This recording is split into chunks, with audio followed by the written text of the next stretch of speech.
Добар ден! Посакувам среќен 8 март на секоја жена. И нека овој ден биде еден мал пример за тоа како жената навистина треба да се чувствува, но сето тоа треба да го заслужи со едно духовно, мудро и примерно живење, бидејќи таа неслучајно е кажано дека е вратот на мажот. Не треба да го води мажот кон пропаст, кон пороци, кон негативна енергија, туку таа треба да биде еден пример на позитивна енергија, на духовно живење, која што ќе го намами и својот сопатник да итаат кон тие високи духовни дострели, за заеднички да го однесат животот кон една хармонија. Сето тоа е многу тежок пат и искушувачки пат, меѓутоа само најдобрите вистински партнери може да го постигнат тоа и сметам дека тоа е една од најубавите партнерски релации кои што може да се случи и за жал најретки во ова современо време. Ова видео го правам во рамките на токму овој ден, 8 март, да дадам еден мал пример за тоа како жената треба да се чувствува да живее. Од друга страна сакам да го поврзам со оној голем празник кој што ни доаѓа. Тоа е Великден и постот и реалноста на животот во кој што живееме денеска, мотивирана од една гледка која што видов пред неколку денови и ноќе скасонив еден сон кој што мислам дека некако ми беше повик дека ова видео треба да го снимам и да ги опфатам сите овие точки, затоа што е важно човекот да се освести за вистинските духовни вредности и да се потсети за тоа што значи да живее солидарно, со љубов, со помош, со заемништво, онака како што Бог всушност тој социјален контекст го замислил. Ќе почнам од жената и не знам дали кажав претходно, меѓутоа ќе повторам, среќен 8 март. 8 март го обележале како ден на жената, каде што треба да се вреднува, да се почитува и да биде еден мал пример за тоа како жената треба да биде почитувана, не само за 8 март се разбира, туку за секој ден од животот, од годината. Жената тоа треба да го заслужи со својата сталоженост, со мудрост, со вложување во себе, негување на таа независност, длабочина, свој глас, достоинство и да не биде избрзлива, да не биде инстинктивно реактивна, бидејќи тоа ја прави одвоена од суштината на нејзината женственост. Еве вчера бев на прошетка низ центарот и видов една жена, девојка, односно млада, во кола, имаше застанато таксист, се симнуваа патници и она ти, свири, нервозно свири.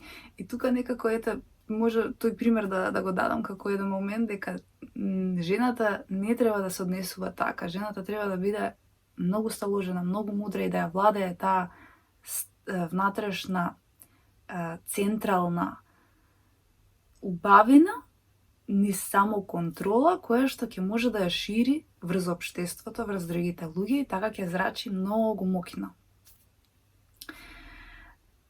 На тој начин, со својата одговорност и со својата мудрост и самоконтрола и неоткажување пред искушенијата на животот кои што како може да бидат и на грбот на жената, таа ќе се претвори во еден прекрасен лебед како што ќе расте со годините.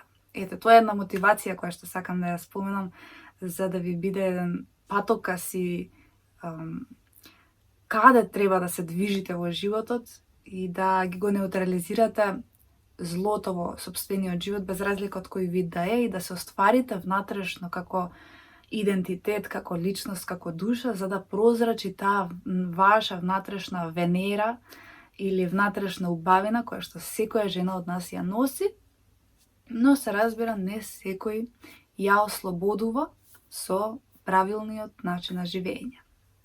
Од друга страна, ќе се надврзаме сега на мојот сон и на оно што јас го видов пред неколку дена.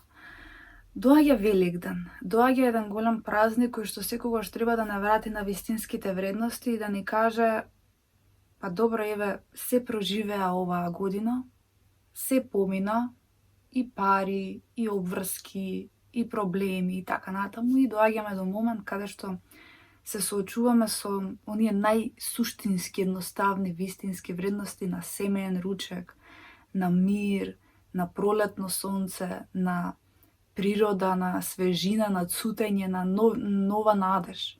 И тука сето тоа ни вдахнува во нас еден момент на па ова е суштината на животот. Ова е тоа што реално ние треба да го живееме. А ние преживуваме во текот на целата година, живееме и поддржуваме и работиме за некои материјалисти, живееме од ден за ден исто како да не живееме и ќе дојдеме до овој момент каде што ќе почувствуваме таа мирна слобода и хармонија и сваќаме дека не вреди сето тоа. Подобро ќе живеам некој период мизерно и ќе го постигнам овој момент на поголема хармонија во текот на годината, отколку да ги чекам овие празнични мигови кои што ќе ме треснат од глава и ќе ми кажат што е суштината на животот. Дека суштината на животот не е материјалното, туку она што самиот Исус го проповедаше. Тргај се од злото и тај кон доброто, оттргни се од материјалното, врати се кон едноставното. Бидејќи материјалното е минливо и региосува, бледне, се уништува, е пролазно, нешто што не може да биде вечно.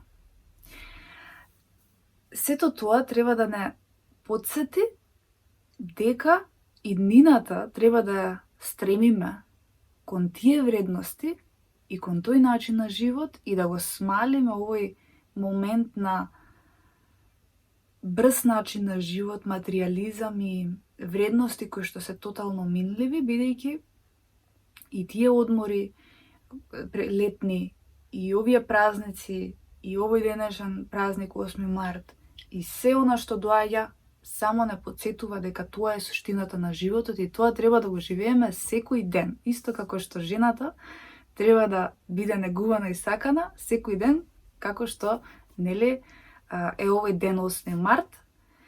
И сето тоа ќе не сплоти нас како човештво, како народ, да живееме похармонично. И нема да се занимаваме со неважни нешта, со политичари, со некои ликови кои што се неважни. Сето тоа го поврзувам сега со мојот сон. Ноќеска сонував еден сон, во кој што имаше многу луѓе кои што ги познавам и кои што не ги познавам, живеевме во едно мало, на истово место тука, ама како сите да бевме толку сплотени во заедништво и во поддршка и во да не ти треба нешто, одиме во недела на водно, ако не можеш јас ќе ти помогнам, тука сум, ќе дојдам, ќе бидам за тебе. Некоја таква енергија се испраќаше дури преку групи на Вибер и преку некои групи онлайн кои што нас не поврзуваа постојано да бидеме во контакт и некако да заемно да се дружиме и да си разменуваме помош и да си шириме позитивна енергија. Значи, целиот сон се одвиваше на тој начин што за прв пат во мојот живот почувствував како е една заедница од мало, да речеме, каде што живееме. Ние сите да бидеме сплотени во рамките на тоа да си помагаме, а не да бидеме, нели, па тој е комшија, не го познавам, ова е ваков, оно е ваков. Не, сите бевме сплотени. И сите бевме тука на некој начин да си помагаме, кој немал ручек да направи, слушај, јас имам ручек и ти донесам. Буквално беше целиот сон таков. И кога се разбудив, си викам, леле, сериозно ли ова може да се случи, да се почувствува ваква енергија? Онака, буквално, кога се разбудив, ме тресна реалност и си велам, какво би било човештвото кога би се живеело вака? И затоа некако сакав да го споделам, за да почувствувате, замислете сите ние каде што живееме, да сме вака сплотени и да си помагаме и да бидеме едни за други тука и воопшто да не биде тоа материјално на пиедестал. Значи, секој кој што во овој момент нешто нема, да има да му чукне на комшијата, па да не мора ни да му чукне, туку да има понудена помош од некој за тој ден, преку Бога, за да не се почувствува некој дека нешто нема, дека нешто му фали. И така, сите да живеат безгрижно и со помош, и со љубов, и со таа позитивна енергија. И свелам, замислете човештвото да биде вакво во овој момент, да го почувствуваме. Тоа е нешто што реално треба да се стремиме да го достигнеме и затоа тие празници некако се патокас за суштината на човештвото и на живењето, бидејќи тие ќе не однесат нас кон вистинската љубов која што всушност била дадена и замислена со создавањето на човекот на оваа планета Земја. И на крај, можеби не толку пријатна приказна, која што ќе се надоврзе на ова, пред некој ден, и веќе кога сум кај тоа, би сакала да ја споделам таа информација. Значи, кај мајка Тереза, секој вторник и четврток од 5:30 до 6:30 се носи храна за луѓе кои што се бездомни и луѓе кои што се најранлива категорија. Значи, има група на луѓе кои што им носат храна, меѓутоа, некогаш таа храна не стигнува. Затоа што тоа се многу луѓе. И веќе раскажам мојата приказна како се случи тоа. Јас повремено носам храна, меѓутоа во ниеден момент Бог не ме соочи со реалноста на таа ситуација. Минатиот вторник имав храна која што ја направив и ми остана во големи количини и реков ќе одам да ја однесам. И има една продавничка таму, бидејќи малку порано отидов, луѓето не беа дојде, немаше никој, обично знае еден човек, двајца да дојдат порано и на нив да им ја дадам. Ама немаше никој, ја остави во таа продавничката што е тука одма кај мајка Тереза и рече нема проблем, жената ќе им ја дадеме. Меѓутоа, ја во меѓувреме прошетав, завршив тоа што требаше и се враќам, ама се враќам точно на време. Не случајно. Поминувам од таму и викам, ај да видам дали храната им ја дале, дали што се случува, и влегувам во првиот дел кај што е кај мајка Тереза, се влегува, има како еден отворен хол. И прво се израдував кога видов дека се дели храна и дека гледам жената мојата храна ја дава. Во тој момент, баш во тој момент кога поминувам. Во тој момент се израдував, меѓутоа реалноста што ја видов ме шокираше. Јас претходно ја нема видено таа гледка. Значи, моментот кога дојдов таму, прво се израдував и вториот момент беше удар, директен удар во срце и свест кога видов колку луѓе има. Значи, луѓе имаше можеби преку 50-60 луѓе, значи чекаа ред огромен за храна. Значи, некој да им даде храна. И сега некако ми доаѓа таа тежина. Значи, луѓе, колкав број на луѓе едва и преживуваат. И гледам од спротивна страна, кафичи наредени, луѓе јадат со оброци, менија од по кој знае колкави пари. Значи, сега менијата на улица Македонија, на сите кафичи и ресторани се во енормна цена. Значи, едно мени од еден оброк сигурно е минимум 10 евра. 400-500 денари. Со тие 400-500 денари, знаете ли колку луѓе можеа да бидат нахранети само од еден човек, од еден оброк? И некако ја почувствував таа длабока поделба помеѓу оваа страна за која што луѓето си јадат после работа како ништо да не се случува, и оваа страна која што луѓе едва и чекаат да дојдат до парче храна. До парче храна која што во тој момент ќе само моментално ќе им ја задоволи потребата за глад. И тој момент толку ме удри, значи останав таму, се скрив во едно ќоше и плачев, затоа што едноставно не можев да Мислам, таа гледка да ја види некој, не знам дали би останал ладен и индиферентен. Тоа да се види, значи вака можеби вие кога го раскажува, можеби не може толку да се почувствува, ама кога ќе го видиш тоа дека толку ранливи луѓе, некои беа без нога, значи некои беа толку со судбински некои тешки ситуации, некои беа во количка. Значи луѓе едва и преживуваат и буквално немаат леп што да јадат денеска. И зависат од некоја група на луѓе, која што им носи храна, која што не е доволна, и зависат од нас, обични луѓе, кои што дента можеби ќе се осмелиме да потрошиме малку бензин или 10-15 минути чекорење за да однесеме храна која што ни е остаток, која што најчесто ја фрламе. Така што ова е еден апел до секој човек, ако не ми верува, нека отиде вторник или четврток од 5:30 до 6:30 и нека се увери самиот. Значи, луѓето, навистина има сиромашни луѓе кои што едва и преживуваат. А ние во овој општествен свет станавме толку немилосрдни, ригорозни зверови, кои што се стремиме само за нашето его и за нашите потреби, за нашиот стомак и за нашата удобност, што луѓе заради тоа едва и преживуваат. И не е тоа суштината на животот. Секогаш имало сиромашни и секогаш ќе има. Но суштината на животот, што е? Секој човек да може и да има одговорност да мисли за најранливиот. Значи да се освести малци, да придонесе некако.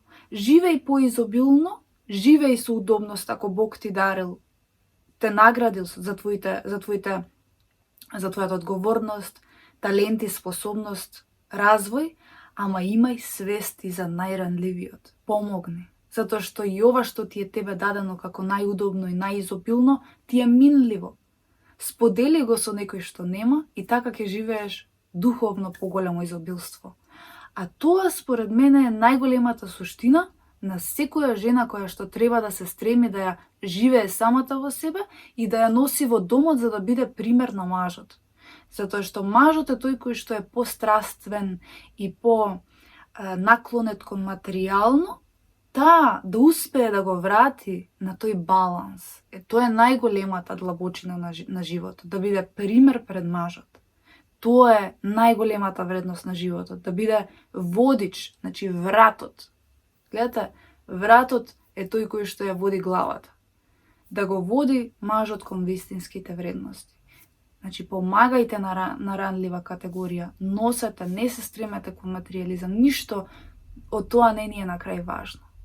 Замислете да направиме една голема, долга колона од маси, низ целото Скопје, низ цела Македонија и сите да седнеме да ручаме. Па нема ли да биде посладко тој ручек или таа вечера?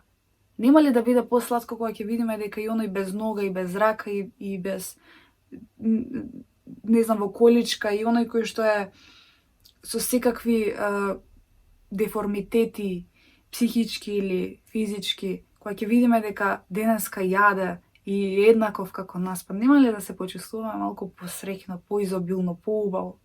Да знаеме дека секој денеска е среќен и има заедно руча со нас и си разменуваме секакви приказни, лични, животни искуства и сите сме во една хармонија, во позитивна енергија. Ако тоа не е суштината на животот, не знам што е. Не знам што е. Ете, нека ова видео ви биде еден пример и малце да се свестиме што е суштината на животот, што е суштината на Бога преку нас, преку луѓето и да станеме подобри луѓе. Видејќи, ова его и оваа себичност никаде нема да не одведе никој од нас. Никој. Никаде.